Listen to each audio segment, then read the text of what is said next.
All right, WDGR Society, listen up. Community Game Night continues on Friday, January 31st from 8 p.m. to midnight with Battlefield 1 on PlayStation 4. Travel back with us to World War I, pick your class of choice, squad up, and join us for an evening of all-out warfare. We'll be launching classic Battlefield modes such as Conquest, Rush, Team Deathmatch, and Domination, all while running through the muddy trenches with our trench clubs as we fear for our lives together. We'll be storming the deserts of Arabia, embarking on naval ships and turning tides, and reliving the Russian Civil War in the name of the song. Join us on the front lines Friday, January 31st from 8 p.m. to midnight. For more details, be sure to find us on Discord as well as our website, WDGRPodcast.com. I'll see you guys there.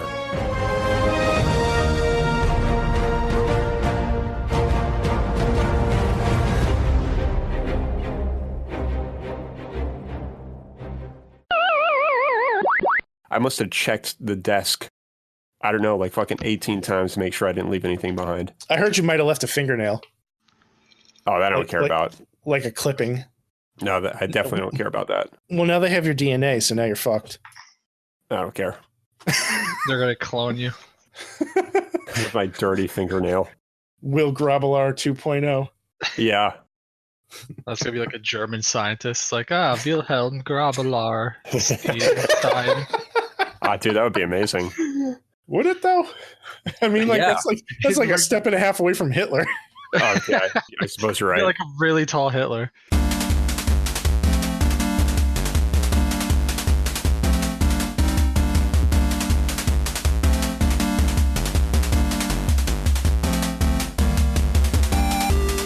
Hey everybody, welcome to Will and Drew's Gaming Retrospective. You're listening to episode 60 for the week of January 19th, 2020.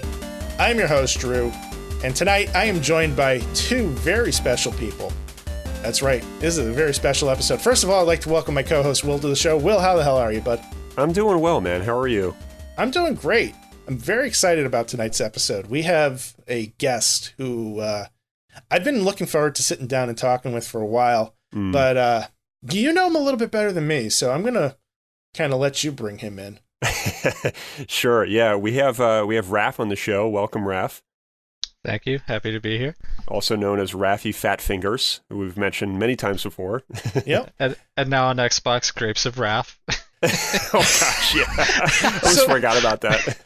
I would like for you to kind of give us the rundown of all of your gamer tags, please, because they're all very unique from what I've seen. Okay. Well, so Raffy Fat Fingers is, I was trying to come up with a new name, and I was like, Raffy Fat Fingers, I have kind of sausage hands. I'm like, this could be like it's like my mobster name, you know? Hey, Raffy Fat Fingers. Yeah, hey, yo, hey. Wow. And then for last game night, I wanted to change my name to that, but it's too long for Xbox. They have a character limit of 12, so I was like, shit, what am I going to put on? So I was like, Grapes of Wrath. Okay, that works. I like it. Yeah, Brie even asked me if I ever read it. I'm like, nope. Oh my God, of course you would. Oh, yeah, man. I do have one more. This is actually my favorite, but there's literally only one spot I could use it on. And that is my Steam gamer tag, which is goddamn sexual Tyrannosaurus. Oh my gosh. Yeah, that's a quote from The Predator. One of the guys at the beginning of the movie, I think it's Jesse Ventura, you know, the guy who's a mayor now. Yeah. Mm-hmm. Yeah, he says it, and I'm like, oh god. I don't remember that line. I have to go back and watch that. It's so good. I actually just got it in 4K. Oh, that must be amazing. See, Will wouldn't know anything about Jesse Ventura because he's not a pro wrestling fan. Not the yet. name rings a bell, sir. That's about all I got. He looks like Mike Haggard from Final Fight and Marvel vs. Capcom. Oh, okay. That is a very apt comparison. Very cool. So, before we like really dive in to Raff, do you have any social media or anything you want to show out? Not really. I mean, I have an Instagram account at Rafal Trowicki, but it's more of a personal one. I don't do anything gaming related because I'm in the real estate world, so it's like I try to keep the two a little separate. Mm-hmm. Gotcha. So you have a professional identity. Yeah, because So- I work with a lot of old people who wouldn't understand. So basically. when this podcast comes out, basically you're going to lose all your business, is what you're saying. Well, funny you say that. So we're planning on moving in a few months. Nice. So I'll be losing all that anyway. Uh, Starting from scratch. Thanks. Sorry to hear that. No, it's a positive move. Good. Well, that's good to hear. Yeah. So I'm going to kind of kick it over to Will, I think, at this point, because, Will, like, how long have you known Raph? You guys have known each other well, huh? Oh my gosh. So I met Raph years ago on Xbox 360. We were playing, I was playing Call of Duty at the time, and then I was introduced to Joe and Raph through this guy, Tio, who no longer is with us. I shouldn't say that. He's no longer with us in the gaming world. Let's just say that. And I was going to pour one out for Tio. He sold his Xbox. Yeah, he's notorious for that. But yeah, long story short, I met Raph and Joe through a friend of mine, and one thing led to another, and these guys were playing Battlefield Bad Company 2. And well, not that's yet. It's a hazy memory because I don't remember exactly what you guys were playing, but I remember just being brought into, I think, a party, and then I just kind of met you guys that way. And I don't know if you guys were playing Call of Duty or what. I just know that that's what I was playing, but... No, yeah, we played it with you, and it was funny because you brought me in, and I was actually playing it on a TV, so it had like really high input lag, but I didn't know that was a thing yet. Mm-hmm. So I was like following Will and them around. I would see no enemies, then we'd have to turn around, go to the other end of the map because they would kill everybody, and I'm like, well, this is a little boring, but okay. And then after like, I think it was over a month of that, Joe eventually convinced us to play Bad Company 2, and I think you and Tio actually played it before me, and like you guys got hooked. And then I was like, okay, I guess I'll download all the updates because those were a pain to do on Xbox 360. It was like 5 different quote unquote DLCs you had to download. Oh, it wasn't easily. like an automatic update, so it was a little bit of a hassle. Yeah, and the queuing system on the 360 wasn't as robust as it is nowadays, where like things just sort of happen. Like you had to like make sure you queued everything up in a certain order sometimes, and yeah, exactly. It's kind of a pain in the ass. Yeah, and I had a different gamer tag back then too. What was it? Oh gosh. Yep. Here we go. We might as well just dive into what that gamer tag was right now. So it was dog tags LOL. Real mature. I had a affinity in the Battlefield games that grew as we played them of just getting behind entire teams and just knifing everybody. Oh my god. Like, I legitimately had the dog tags of I guess you can call him the number 1 player on Xbox 360 because he had the highest score out of everyone on the leaderboards. Which he was a pain because he would always jump in the helicopter, so if he's on the ground, that's like a rare occurrence. But I have his dog tags, and I think I have like the number 15th as well. Wow. Yeah, I mean, this really did start from, like, knifing people. Like, now this is coming back to me, like, in Call of Duty, that's what you were doing. I remember I was like, who the fuck is this guy? Like, because I didn't know you that well, so I was like, damn, dude, this dude's, like, annoying, keeps knifing me and stuff. And I don't even remember what year it was. This must have been 2011, maybe even 2010. It was somewhere around there that I think we met. Yeah, I think so. That sounds right.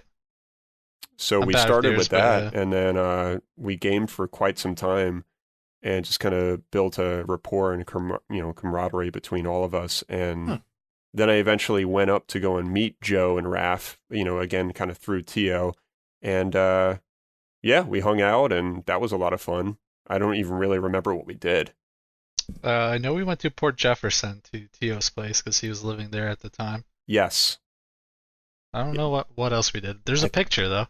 Yes, there is a really cool picture, and it says Bad Company on it. I think you showed that to at least Discord. Yeah, was that? Did you share that to the Discord? I think I did. He did. That was a great photo. It was a really fun day. Came up for the day, jumped on the ferry, got to meet Raph, and we just kind of hung out and like ate food and gamed and played Street Fighter and just hung out at Joe's place and just kind of got to explore Long Island and eat ice cream and all that shit. There was also a day I realized that all of my friends are way too goddamn tall. Like I am a normal height. I am 5'9", and I think every one of them is over 6 foot.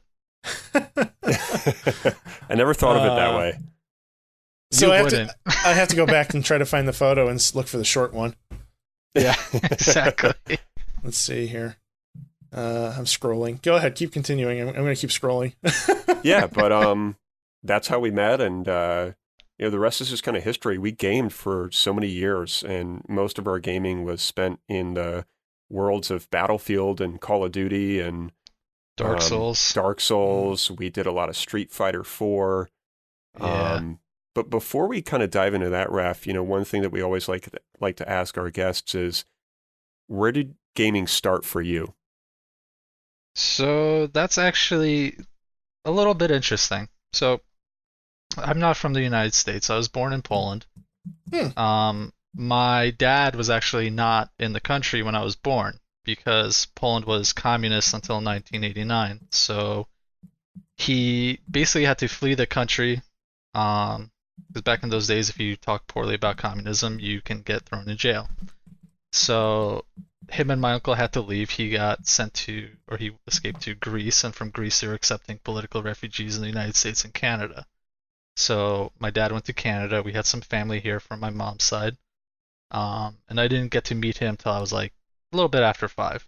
Wow. But he came out to visit Poland. He went back to the United States, and a few months later, he sent us a box, and in that box was Nintendo, with the Super Mario Brothers with Duck Hunt and the light gun. So that's actually the first piece of gaming equipment that we ever had, and that was kind of weird to set up because we have different plugs in Europe, not just electrical, but also to the TV. So my uncle, we were on a farm in the middle of nowhere, so they have to know how to do everything themselves. So he figured out how to split the cable into 2 pieces, so that when you hook them up to the TV, it would actually work with the audio and the video. Oh wow! So were these SCART cables or? I don't know what you call them. I mean, it was like, I think the end was like the normal coaxial end that you get from the actual cable nowadays even. Gotcha. Okay. Yeah, so that was the first thing of gaming that we had, which was interesting too, because for some reason we held the controller upside down. Because it's the first time you see a controller, and granted, we should have probably been able to figure out because there's an A and a B there, so the A and the B were upside down. But whatever, it worked. Yeah. And how old were you? I was I think between 5 and 6. So old enough to know you were holding the controller upside down. Oh, 100%. But we just did not realize. And my mom thought the controller had motion sensing stuff in it because she was playing Mario, and then every time she would jump, she would lift the controller up, and we're like, you don't have to do that. It doesn't do anything. The next jump she doesn't do it, and she just does the jump, jumps right into a hole, and yells at us. That's great.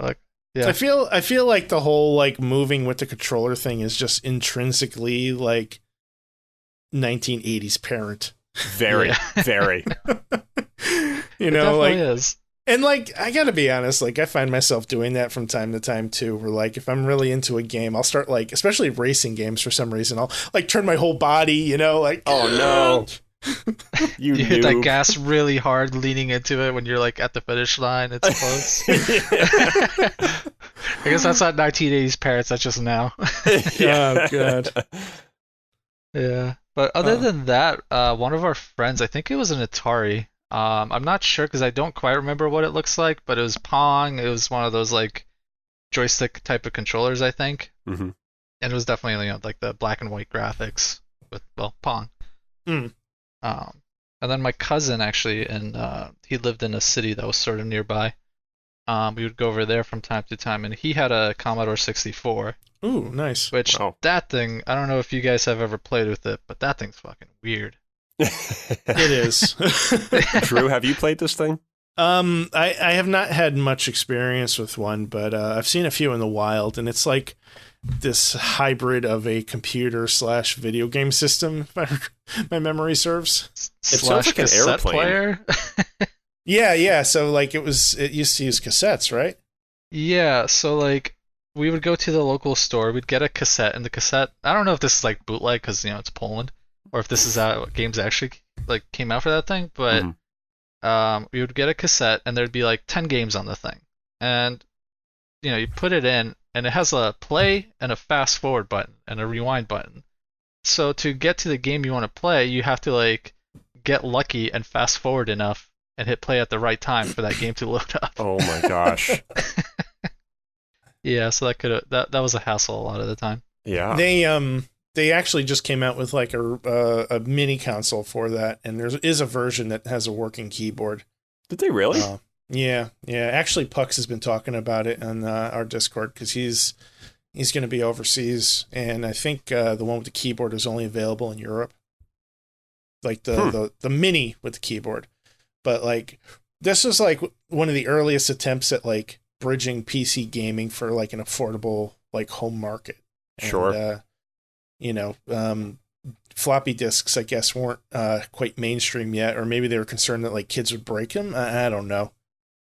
Yeah, who knows? I guess. But yeah, look it up, man. It's a unique, cool thing. Definitely a byproduct of the era. Okay. Yeah, So, I'm curious to know if there were like different peripherals for it, like if there was a floppy disk version and then the cassette player, because I think the cassette player was detached, but I think there is a floppy disk version. I don't know a lot about the system personally. I've only kind of glanced at it in passing. I just sent over a Wikipedia article to you guys. I want to take a quick look through it. It's super detailed, way more information than we need for this podcast. So, but yeah, I mean, like if you're into retro gaming, like people that like grew up with Commodore 64 have a like major passion for it. Interesting. Yeah, I'll have to look into this. It's cool. It's definitely cool tech. Not something that I own personally or have really spent any time with, but every once in a while I'll come across one, and it's always kind of interesting to see. So tell us more, Raph. What came after this? After this, my dad saved up enough money to ship us to the United States. Wow, that's kind of a big deal. Yeah. So, which is weird because, we grew up on a farm, and I always tell people, I'm like, think of like the 17th century in the United States, farms like that, where there's, no plumbing, and if you want to have fun as a kid, you just go outside, go into the woods, and, play. Yeah. Like, we had 2 TV channels, didn't have a phone, no bathroom, we had a outhouse. So we went from that to Southampton in New York. So it's very different here. That's a whole nother world. Polar opposites. Yeah, exactly. And we lived in the village itself, so it was like way more dense. Because I was back in Europe like 2 years ago, and I looked up the census of where we're from, and it was like a massive village in terms of like acres and land size, but the census was 72 people. Oh my Holy God. shit.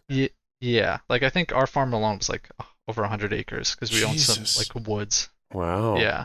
So in the United States, we had a rental place called Windmill Video, and they let you rent consoles. So my dad would occasionally rent a Super Nintendo for us, which was so much better than normal Nintendo.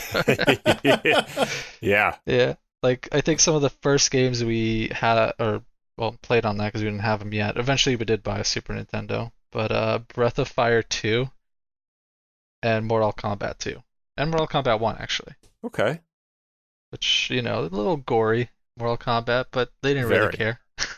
So I mean that you have like one of the most popular fighting games, and then you have an RPG, right from the get-go. There's 2 very different genres. Yeah, and I don't remember being actually at first when we booted up Breath of Fire 2, since it was a rental place, you would see other people's saves. Yeah. So there, God knows where you would load in. I think now actually playing the game and beating the game, I think I do know exactly where this person was, and it was basically at the end. Really? Yeah, which made it kind of incomprehensible for us because you're at the end, you could literally go anywhere in the world, but it doesn't tell you where to go. So we're like, what the hell is this game? Uh-huh. But then we just restarted, and it started to make sense, and it was a lot of fun. I think that's what the game that got me into RPGs. Can you imagine renting this game and putting so much time into it and getting so close to beating it? Because, RPGs are no joke. This game probably had to be like, 20, 30 hours, if I had to guess. Sure. I'd say so. And all of a sudden, like, you realize that, tomorrow is Monday and you're going to start getting hit by late fees. And you got to bring that shit back. I totally forgot that you could rent consoles. Yeah. I totally forgot about those days. They would have these, like, specialized cases with, like, foam inside. Yeah. Some of those rental cases are worth some money, too. Are they really? Yeah, if you can find one out, some places or some people will collect those, and depending on the system and the case and the condition, there could be some decent money in that. Out in the wild. Yeah. Do you know if they were first party ones or? I'm not sure. I'd have to look into that further. Yeah, that's weird. But yeah, from Breath of Fire 2, I know you like this game, Chrono Trigger. That was that directed towards Drew? Yeah, I know Drew likes that game. I'm embarrassed to say that I have never beaten Chrono Trigger. That's why I asked. I was like, wait, but Drew mentioned recently that he didn't beat this, so why? Yeah, but it is. I have purchased a few copies of it. I don't own it on the Super Nintendo. It's a little bit steep for my collecting stature at this point, but what is that going for now? Super Nintendo copies are loose anywhere from $75 to $150. Okay. And if you start getting manuals and boxes, now you're increasing the price. So let's see here, pricecharting.com. CIB baby. Yeah, loose is $100.99. Complete is $278. Wow. That's an average. And now if you're going out on eBay and buying that, you have to pray that you're getting a legit copy and not a bootleg. Sure. Because this shit gets bootlegged now. Wow. That's kind of shocking in a way, actually. Yeah. Well, if it makes you feel better, it's one of my favorite games of all time. I never beat it either. The last boss kicked my ass. It's not for lack of trying. I went to the last boss, I grinded because I couldn't beat him, fought him again, still couldn't beat him, did it again, the grinding, and then back to him. I could not beat that guy. Wow. This is like Sekiro for me. It's bringing back nightmares. Yeah, and I had all the best items because like it's happened to me before, so this is like a second or third playthrough. And so I looked up, I played with the walkthrough, because there's some items, there's time travel going on, so it's like, don't open this chest, because if you go into the future and that chest is still closed, you're going to get a better item, or vice versa. So there's like a path you can take to really optimize your playthrough, but yeah, he's a jerk. I'm looking at a buy it now on price charting, $280 for a complete in box, and this thing looks minty. Sometimes it's tempting. I mean, I've already gone down that road, and I'm probably not going down that road again, but man, it's fun. There's only a couple, I call them my white whales. There's only a couple left, and that's one of them. Well, I've never played the game. I've known about it for obviously years, and I have the PlayStation 1 version that came with, like, I think another game. Raph, you might know the answer to this one. I think it was Final Fantasy. Yeah. Yes, it's Final Fantasy 6. Yeah, I think it's Final Fantasy 6 and Chrono Trigger. I have a copy right next to me. Hold on. Yeah. So I think that's one of the best versions because they add like movies into it. I think the DS version. The loading is horrendous. Yeah, I think the DS is that without the loading. I see. But... Hold on. Still looking. Yeah, don't forget that Drew lives in a GameStop. Factually true. It really is. It's actually... What's a GameStop? We don't have those anymore. Ooh. They closed ours, actually. I don't know where the closest one is. That's interesting. They're in the process of closing a couple in Connecticut, too. Are they downsizing? Yeah. I mean, it makes Okay. sense where we are because, like, in the Hamptons, there's no chains. There's not a lot of year-round residents, so they don't really make much money. And the demographic here is so much older because it's so, Mm. like, crazy expensive. Mm-hmm. So it's the Final Fantasy Chronicles is the collection, and it comes with Final Fantasy 6. I'm sorry, Final Fantasy 4 I see. and Chrono Trigger. Final Fantasy Anthology is FF5 and FF6. Uh, Okay. So there you have it. Well, no, that's good to know. But Yeah. yeah, I've never played it. It's, it'll get played eventually, probably in 8 or 9 years, but, it'll get played. it's cool. It kind of reminds me of Octopath Traveler. Like, it has really good art style. Mhm. But the fighting system is classic, but also different than like all the other ones. Okay. Like, you in like Final Fantasy VII, you go into an auto battle and it completely changes the view from where you were running Mhm. to like an actual different screen.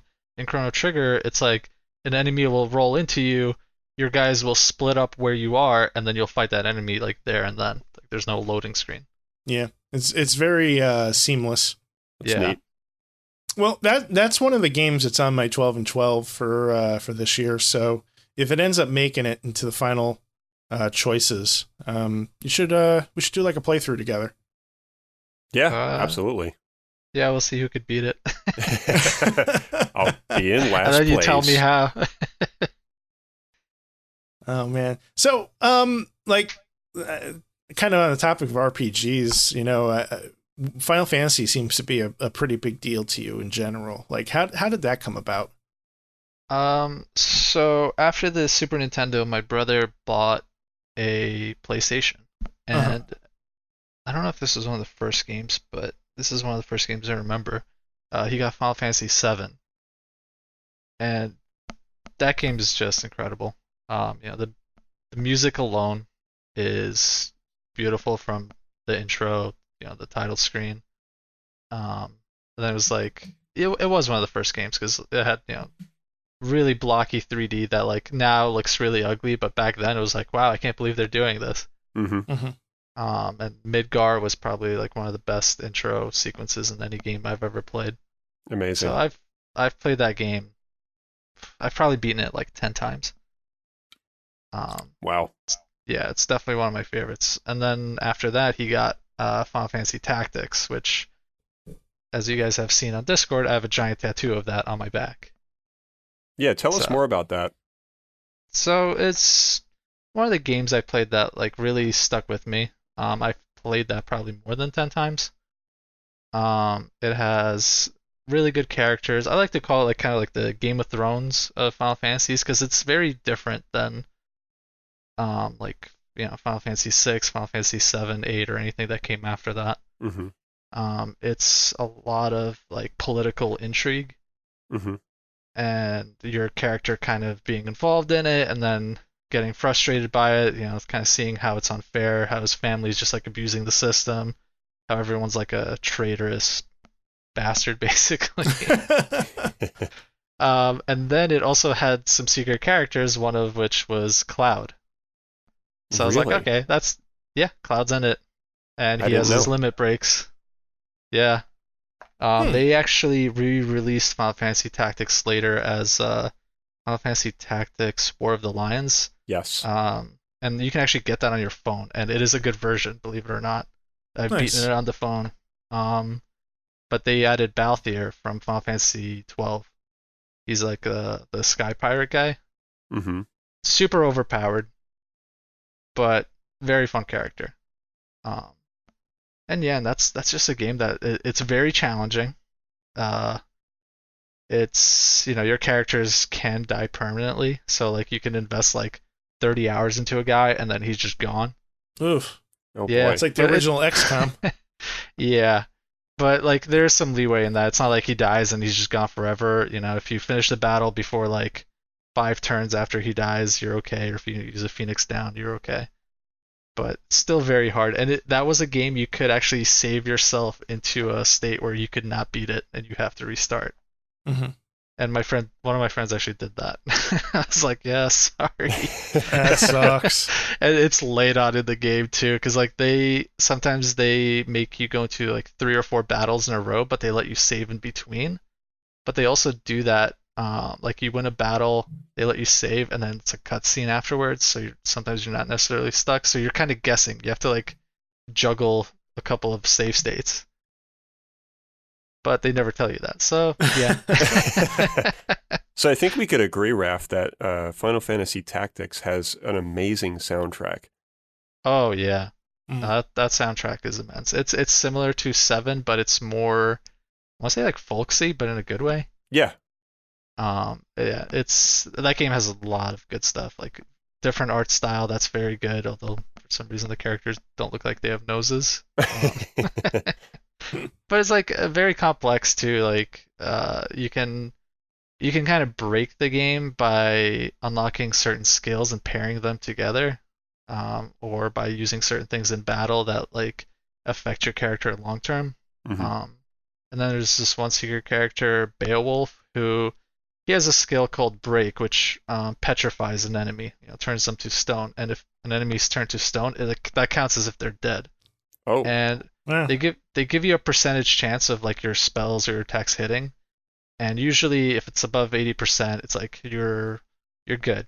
This thing is always like 12 or no, like 5% to like 20% at best. But I swear to God, that thing never misses. Could you compare it to getting cursed in Dark Souls? Yeah, pretty much. Sorry, you just like triggered some PTSD on me. That was one of my rage quits. Yeah, the frogs. I rage quit Dark Souls twice. Once was in the beginning when I was going the wrong way. I'm like, this game sucks. When I got to those skeletons. And then the second time when I just got cursed and I was like, this is so stupid. Oh my God, it's so punishing. I hated that. So I want to kind of backtrack a little bit because we kind of dove into Final Fantasy discussion. So after the Super Nintendo, like what was next for you? Well, so the PlayStation was next. So it was those two things. But one of my favorite games for that I played way too much was the Street Fighter Alpha series. Ooh, yeah. Yeah, which I'm surprised and annoyed that they still haven't made another one of those, because I think those, especially I think 3 was just the best one they've made. I liked it so much better than 4, and I loved 4. Drew can attest to that. To me, I my personal opinion is Alpha 3 is the pinnacle of the Street Fighter franchise. I agree. The art style, the sound effects, the music. Just like everything. The overall feel had so much energy. The announcer. Mm-hmm. Yeah.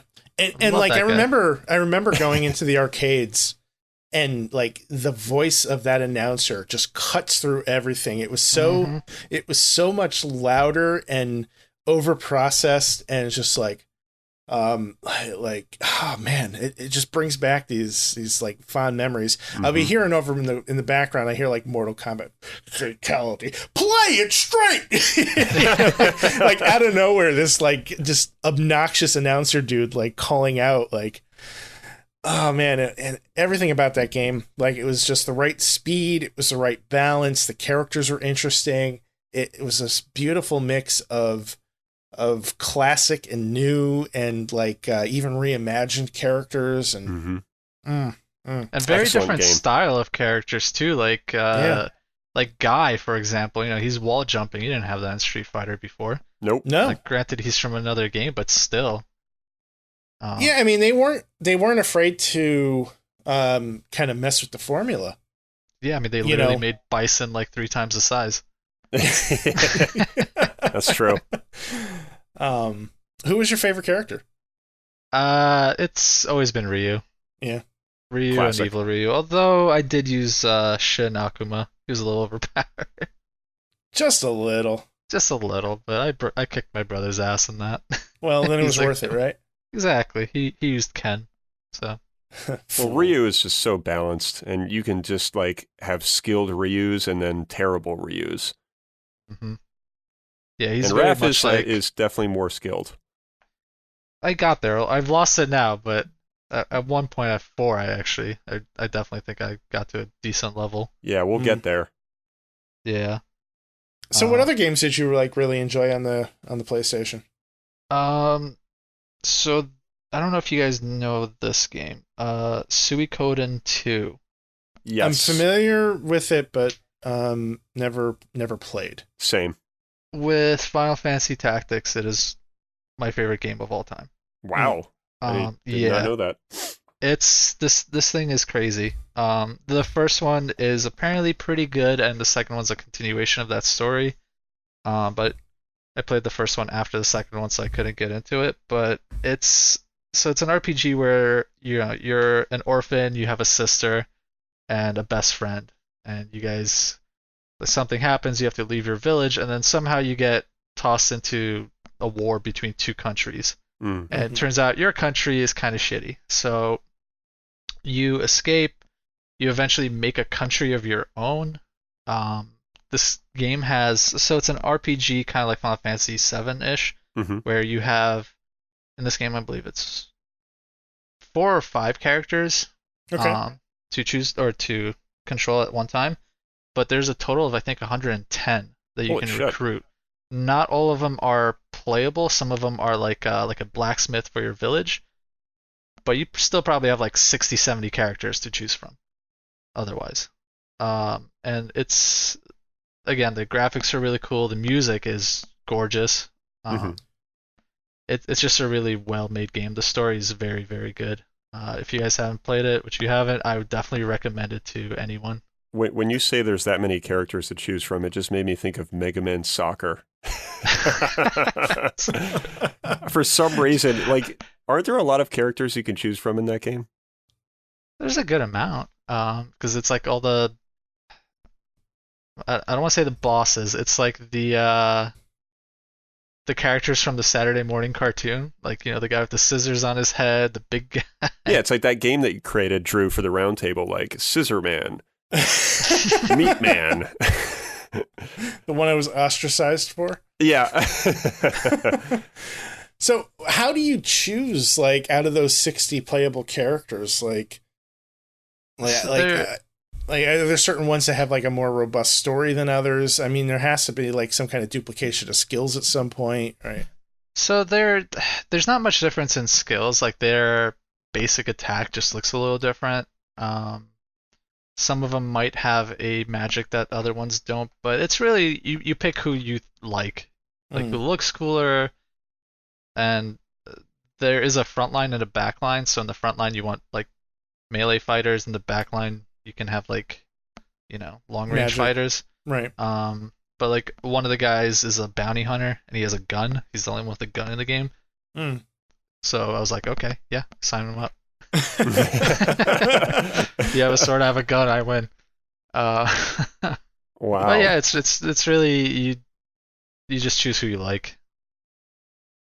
Do the rest of the characters level up as well? Like, I know some RPGs will kind of have like this like peripheral leveling up for characters that aren't used.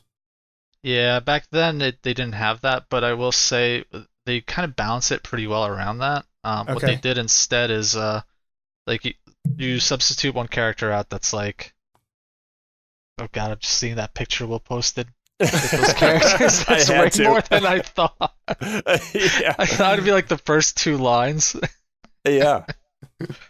But god, what was I talking about? You're leveling up characters that are used. So let's say your whole party's all level 60 and you're like, I want to switch this guy out, but the character I want to use is level 20.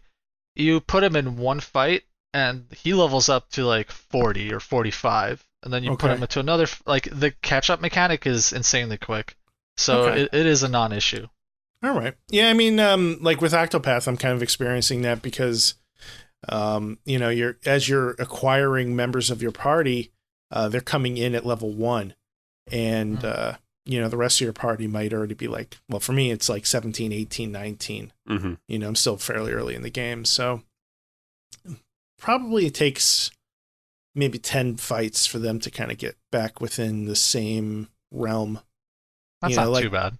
Like, they'll level 1 to like level 3 will happen in one fight, and then it'll kind of start to stall out once you get over level 10. The progress will start to slow a little bit. But, Have you played yeah. Octopath, Raph? I started it, but I've become a different gamer now, I think. Like What do you mean? those traditional RPGs that I used to love nowadays, I just can't dedicate the time to it. Okay. Like it's a lot of reading, which a lot of times when I game now, I'm doing like something else or watching something else or hanging out Multitasking. with my significant other. Yeah, so Yep. it's hard to get in the mood to play something like that. Wow. I'm a bit shocked to hear that, man. You've always been such an avid RPG guy. I know, and I still find the time for some games like, the Final Fantasy 15 for one. But it's rare. Okay. I think with Octopath, the strength is in the portability. So you can still sit down on the sofa with your significant other and, watch TV and be playing it on the Switch. That's true. And you're not separating or excluding each other from, shared time together. Yeah, It's just pretty like much. hearing Raph say that he doesn't have time for those kind of games just made me think of Drew on a rock with a cape on, just flapping in the wind with his You with his shall Switch. not pass. Yeah, as he's playing RPGs with a backlog that's deep enough to fucking drown somebody. Yeah, that was a brave choice, Octopath, first game of 2020. Go big or go home, Yeah, motherfuckers. your chest is Yeah. puffed out now. That's awesome. Listen, I haven't played all week, so it's been a long week and I've had a lot of shit going on and I have not played a single minute. Well, It happens. it does. It happens. But I'm gonna beat it, damn it. Hey, and now with those delays that we heard about this week with FF7 delay and the Cyberpunk delay, I get a little more breathing room before Doom. Oh, dude, it's like a wet dream for us, Drew. Oh Yeah. god. In It is. February, I think you guys posted this in Discord, but or Joe did or somebody did. But there's no games coming out in February, so it's like Yeah. backlog Woohoo. heaven. Yeah, my goal is to try to beat Octopath by like the second week of February. It might be a little ambitious, but I think it's possible. And that would give me like 2 weeks to finish up like a really short game. Word. So we'll see how it goes. But anyway, that's my brain, like my mindset. Hey, you only need a couple of strong gaming sessions, and you're back in it. It's true. Yeah, wow. You said it best, man. I mean, that's what I've been saying for a while. I think it just takes a couple, like you said, strong sessions, and then you kind of reignite that flame again. Yeah, and next thing you know, you're like, oh, I spent 10 hours today. Yeah. Yeah. I wish I had 10 hours to play. Although Yeah. I might have some time. Maybe I'll just cancel my Monday plans. Just stay home and play video games No. I have gummy bears ready. I have like a sleeping Whoa. bag. So instead. what You you had me do? at gummy bears, Will. So you go to Will's place, you sit down, you whip out the game, and then Will will just feed you gummy bears, he'll massage your feet, whatever you need. You get that game finished. Oh god. well, before I need somebody to feed me grapes. Oh, Jesus. I have some of those. So Ooh. we could probably make that happen. But before we derail this this show, take us back to that timeline, Raph. What comes next? Well, I do want to talk about a couple more games on PlayStation Yeah. real quick. Okay. Because that thing had some crazy, like new style games, really. Like Metal Gear Solid, for example. Mhm. That was definitely not my style of game to play, Mhm. but I do love watching it. And my brother loves playing that style of game, so that worked out perfectly for me. I got to experience all of it without actually having to play it. It's like a movie. Exactly. It was really interesting.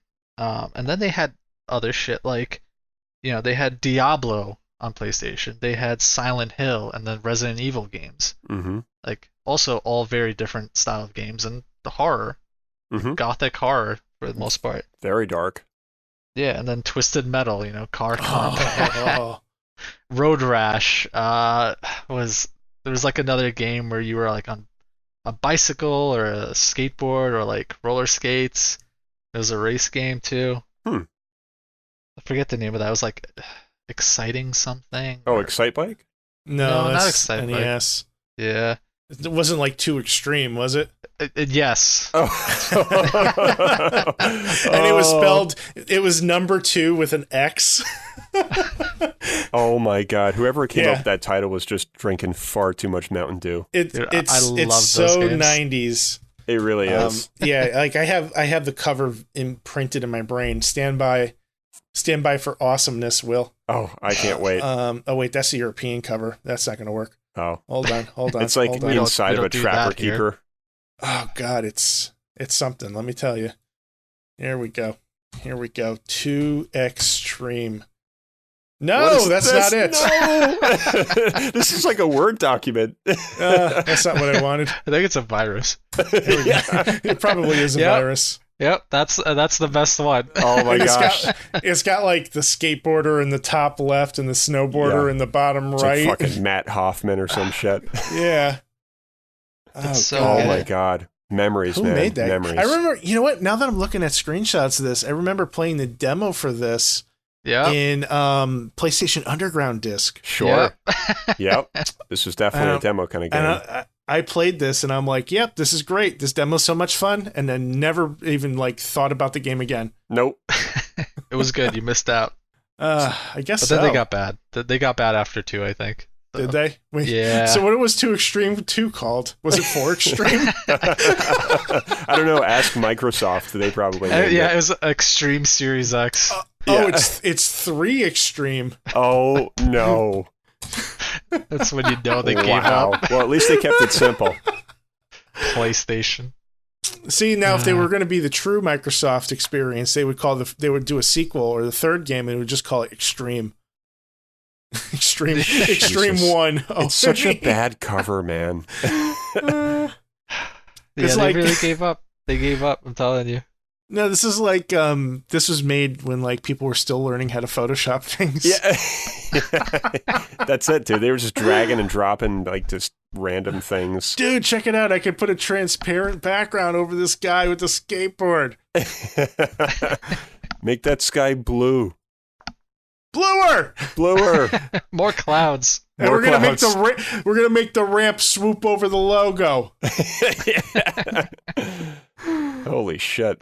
Oh God. Yep.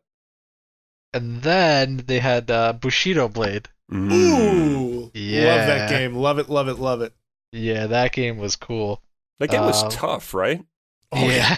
Like real tough. Yeah, one of the last guys had a gun. How's that fair? What?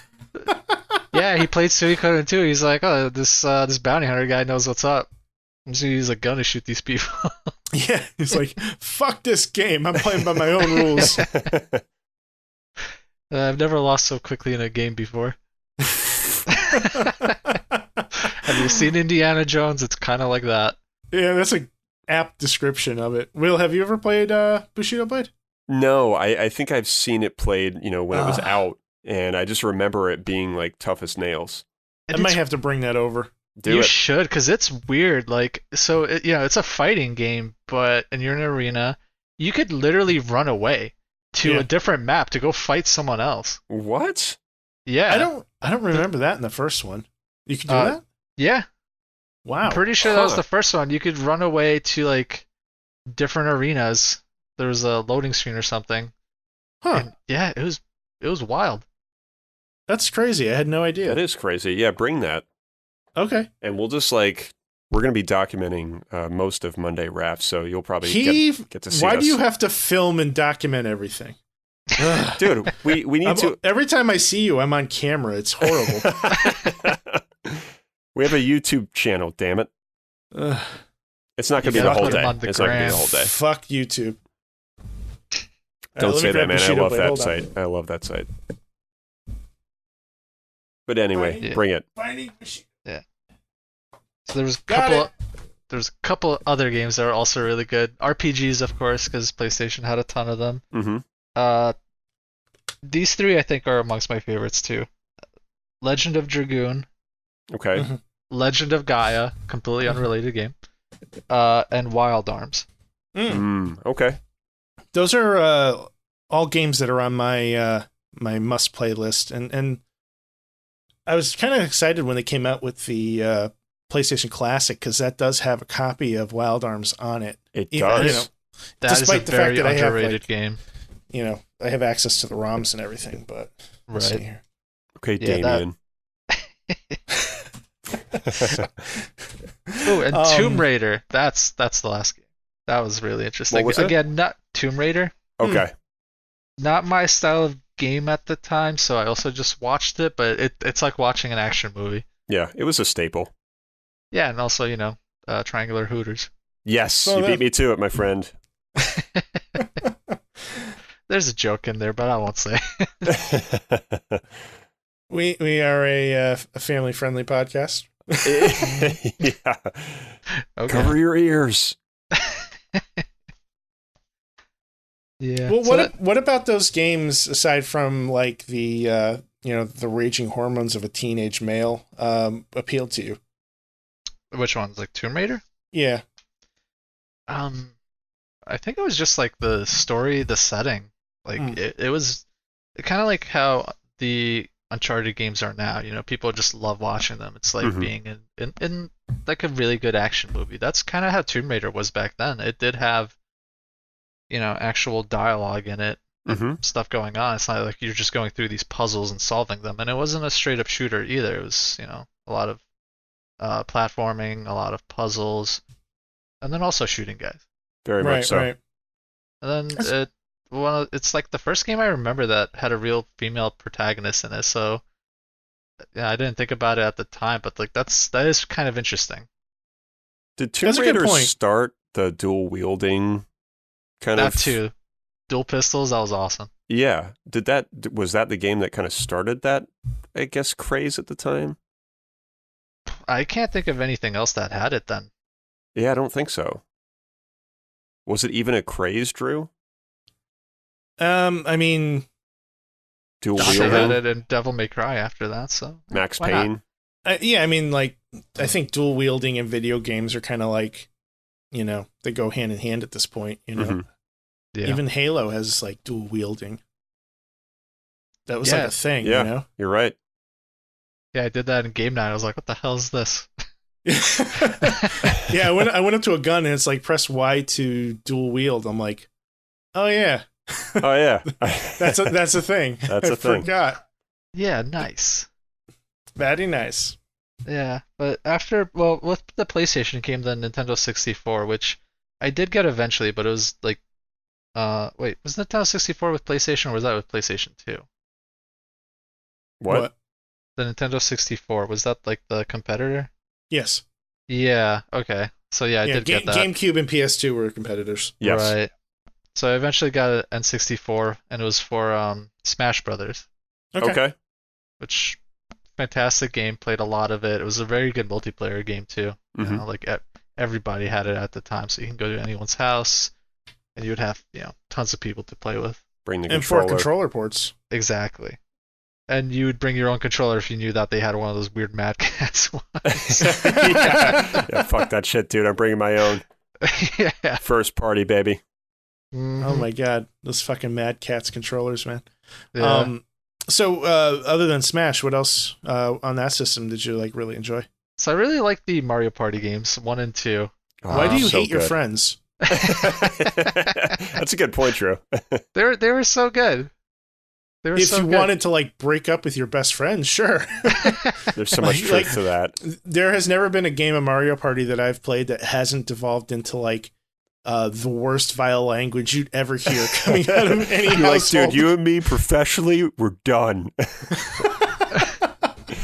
Oh my god! Like I played Mario Party a couple weeks ago with Vic, his fiance Nicole, and my wife Nikki, and by the end of it, I was motherfucking all three of them. Oh like, yeah, dude. You're a bitch. I hate you. And I was saying that to Vic, not Nicole. Well, just the idea of playing Mario Party with Raph and Vic makes me want to vomit. Yeah, because they're both great gamers, and there's no way that I would win the star at the end. So it would just drive me nuts. Let's be clear. So random. There's very little skill that's actually involved in Mario Party. I suppose you're right. It's all luck and who you're willing to fuck over the most. Yeah, it's like, oh, you lost the most games out of everyone. Here's a free star for you. Yeah. Oh, you farted. Here's a star for you. They hand out those fucking things like candy at the end. It's like Oprah giving away cars. Jesus. Yeah, that was a weird game. They were very fun though, Raph. I agree with you. They were. I don't like the new one as much, but that's was that 10?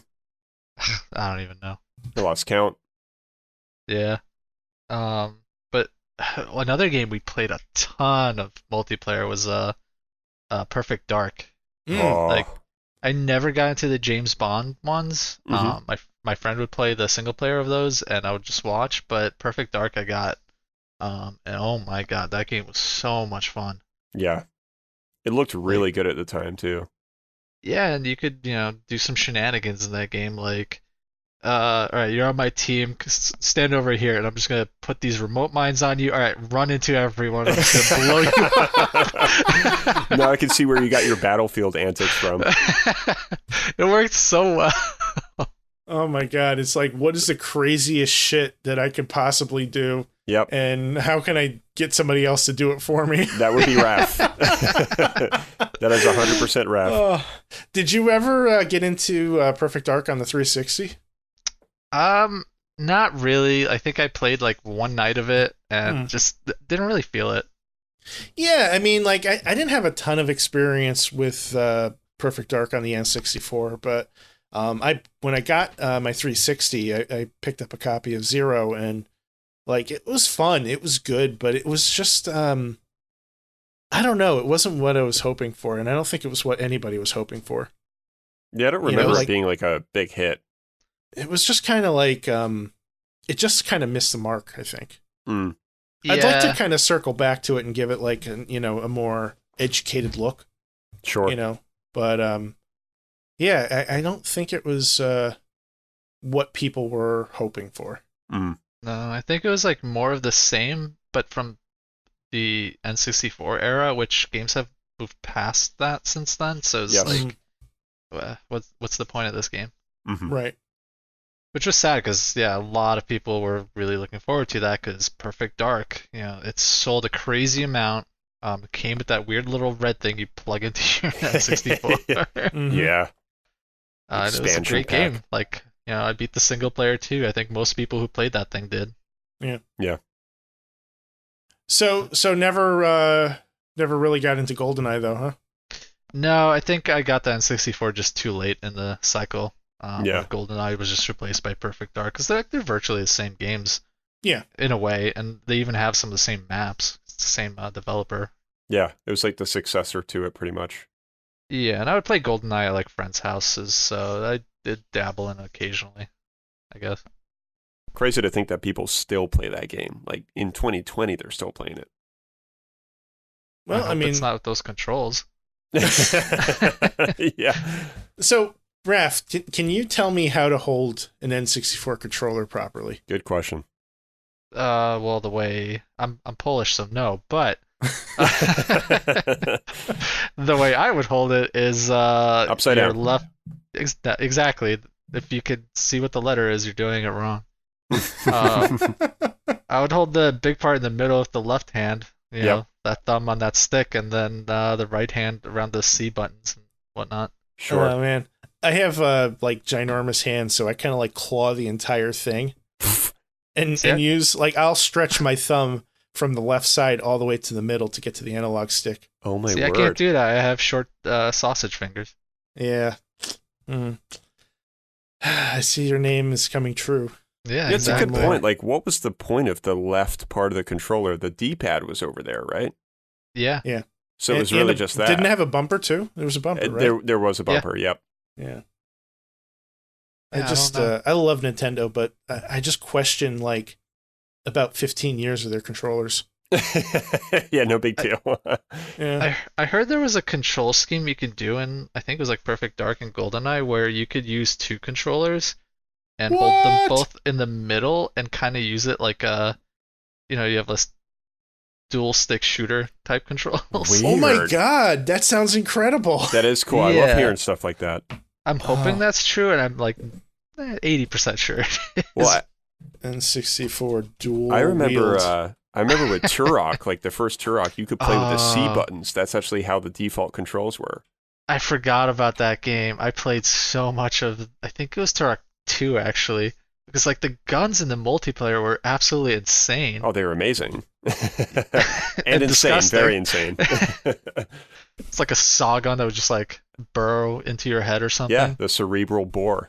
Yeah. Oh god. I'm like hearing that thing now. It's so disgusting. Oh, it was crazy, dude. Those games were tough too. Like the single player campaigns were quite challenging, especially in 2. Yeah. Yeah, I think we beat it. Because it was a good single player game. Like the It was. multiplayer was a ton of fun, but yeah, the single player was, especially for that time, really really good. I found a Reddit post confirming the control scheme. Wow, that was quick. I don't fuck around, man. Especially on Reddit.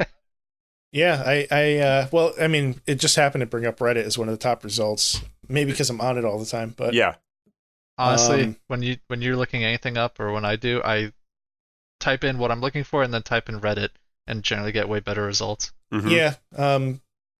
Yeah, that's pretty accurate. Wow. 8 Apparently, years you ago. could change the control layouts. It rolled after from 1.4, it rolled over to 2.1. Second controller's analog stick is used in place of the C buttons. The 2 Z buttons are for aim and fire. A is change weapons. B is still reload. I like how the dude just says, blew my mind. Yeah, that's so cool. Yeah, it's Wow, crazy. And like interesting. back then, probably nobody tried it because twin stick shooters weren't really a thing. No. No, Like somebody would tell you that, and you'd be like, "That's stupid. Why would anyone do that?" Why Now would you it's ever like, use "Oh my two god, thank controllers?" God!" Mm-hmm. and then It's the original Nintendo Switch. oh god, and then I just found this glorious picture. Oh, Stand by. I can't wait. Oh my word. It's like That can't be real. Dude, it looks like a fucking birthday cake, bro. somebody fused together 2 N64 controllers. Oh no, this is on Engadget from 2012. This is legit. Look Oh at my that God. behemoth. So you need 2 people to use that thing? Is that what I'm getting? Maybe. Yeah, this is a fucking work of art here, man. Wow. This is like, it's like glossy, like cobalt blue, Yeah. Glossy And- ice. glossy ice, and I mean, this looks very professionally built. Like, you don't see a seam or anything, but this is clearly just 2. This is like a Siamese N64 controller. We should just play like Guitar Hero with this. Or Yeah. like Dark Souls. Yeah, People- that's what I was People thinking. do that shit all the time. It's nuts. They do.